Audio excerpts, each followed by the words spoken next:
let's pivot to 2023 World Cup though.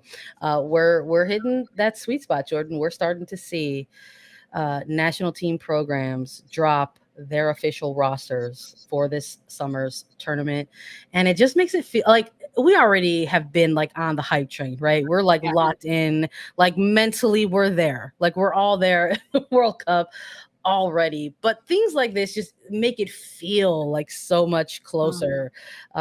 When you kind of see the players, when you see these rosters get dropped, a lot coming out of Europe at this moment. We're not haven't seen too many outside of some European clubs so far. We've seen rosters from England, from France, Portugal, Germany, the Netherlands. Germany going with 28 players. She said, "Hey, this is our preliminary Yeah. roster. Actually, we are gonna still whittle this down to 2020 to 23." And yeah, talk about putting the pressure on. Oh my I gosh. think if you're one of those 28 players, you're just kind of like, okay, I've still got a shot here. What does that look like, or what does that mean for me? But I'm stuck on Germany because I know you and I, we Yeah. just had to recap that women's Champions League final where Wolfsburg had fallen just short in a 3-2 loss against Barcelona. But you could see in this 28 player roster for Mhm. Germany that there's a number of Wolfsburg players listed amongst it, but it's wild to think that some of them actually might not make that final 23 figure. We're talking about maybe 5 players based on the math who might not go to the World Cup. But I was curious to see, even like with just the goalkeeper position, that they've got 4 listed, so that there's even competition Mhm. 3 goalkeepers. So Yeah. I would imagine that Meryl Froms from Wolfsburg and Yeah. Anna Katrin Berger are likely your front runners there, and maybe that third spot is up for grabs. So there's a Sounds lot of, familiar, huh? yeah, no, there's a lot. I think there's a lot there to look for Germany. Curious about who's going to be on that final list. But Yeah. I mean, these are the Euro, the runners up of the Euros, and I would consider this a team that would probably be amongst what pundits are probably going to say is a contender for the World Cup. I think Yeah. any of the top 10 teams who are Yeah. ranked can get the better of the other on any given Sunday. But I think we're also very curious about when the Netherlands dropped their roster, because if folks aren't aware at this point, when the United States went through their World Cup draw, they got drawn into Group E. So now we have seen 2 rosters from their group competitors. So they're going to go up against Vietnam, Netherlands, and Portugal. And both Netherlands and Portugal have dropped their official 23-player rosters. Well, Netherlands are also another team that's going to still go ahead and narrow things down. But we're going from Yeah. Germany with 28 players. Netherlands has 30 on Mhm. their preliminary roster. So when you, I don't know, Jordan. Do you think when you have that big of a number still this close to a World Cup, that there's just still some unknown variables for Yeah. for the Netherlands? Does it feel more like, is it less about that there's so much competition, or more about there's question marks here?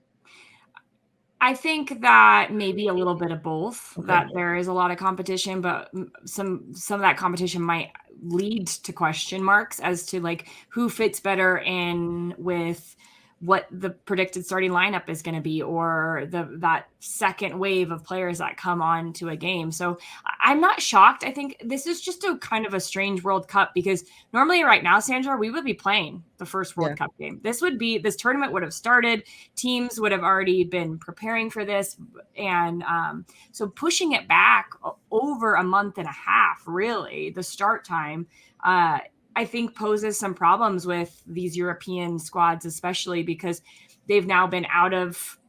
How do they keep everybody fit and Yeah. healthy for another month and a half?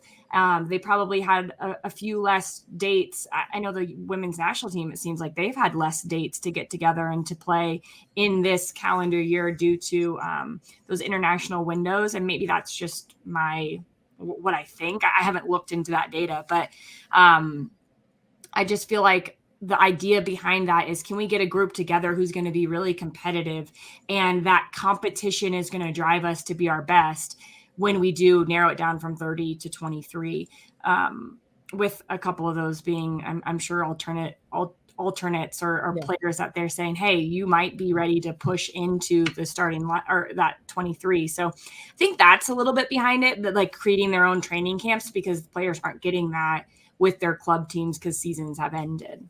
Yeah, and I think even though this is a lengthy preliminary roster for Netherlands, I think you can go across the board from the names on there and point out there's some familiar faces on this squad that the U.S. just faced in recent competition over the last 18 months, but also in that previous World Cup, right? Infamously in that World Cup final. And I'm curious if some of those names will be among the 23 players that are going to go to the World Cup. You know, what is the coaching staff going to value in these final evaluations? Are they going to value that experience? Are they going to lean on to players who have been part of this process before? Are they going to lean further into maybe some of the younger talent across the pool here? I'm very curious to sort of see what it's going to be, and honestly, I appreciate it. I think maybe I'm not going to say that the Dutch are known for gamesmanship, but I love that they said, you know what, we're not ready to put out 23. Here's a preliminary list of 30, and we will get you the 23 later on, because the United States are a national team program that have not released their roster as of yet, so they're not on the board. There's no early glimpses or looks at who's going to get a shot or crack at that 23 player roster.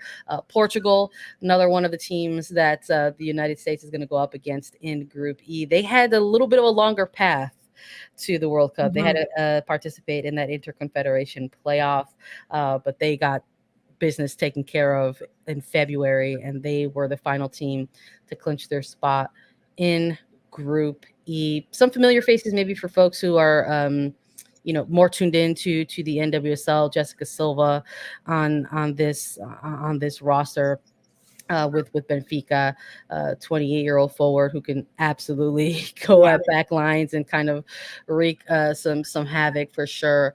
And we'll definitely see what she can do against the United States back line. I would anticipate that, if you've got any experience on the Portugal team going up against any American players or any American systems, that's a player that you're going to want in your starting 11 going up against the United States. So congratulations to Jessica Silva and the other 22 players across this roster. Always exciting to see who's going to go ahead and represent, but lots of players from Benfica on this one for sure, and rightfully so. They could sometimes play spoiler along the way in Europe. I'm eager to see when all the rosters come through and kind of play those group matchups where we're going to look at individual one-on-ones between all of these teams. We still have a lot to see. I mean, I'm looking at that list. It's with this expanded World Cup, it is going to be a lot of stuff to go through in the next couple weeks. Sandra, are you ready? We don't have a choice, Jordan. We don't have a choice. I did see South Africa's line 23 came out, and Tembi Katlana is on that from Racing Louisville, who has it's been so good to see her back on the field, and she is a difference maker, and she can get after players. So really big injury recovery for her, but good to see her on the field and on that roster.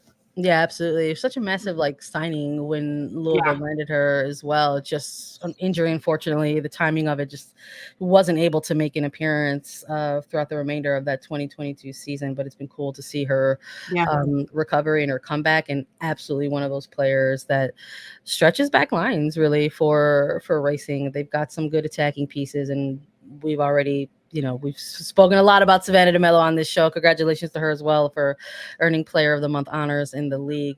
But I think as the weeks go by, you see a player like Atlanta kind of show why they went out and they picked her up and wanted her to be part of what they're building in Racing Louisville. So I look, South Africa, I would anticipate, is going to also make some noise in this World Cup. They're winners of the African Cup, so probably favorites. I think maybe in terms of African teams entering this World Cup, and in terms of programs that can go out there and really make some noise.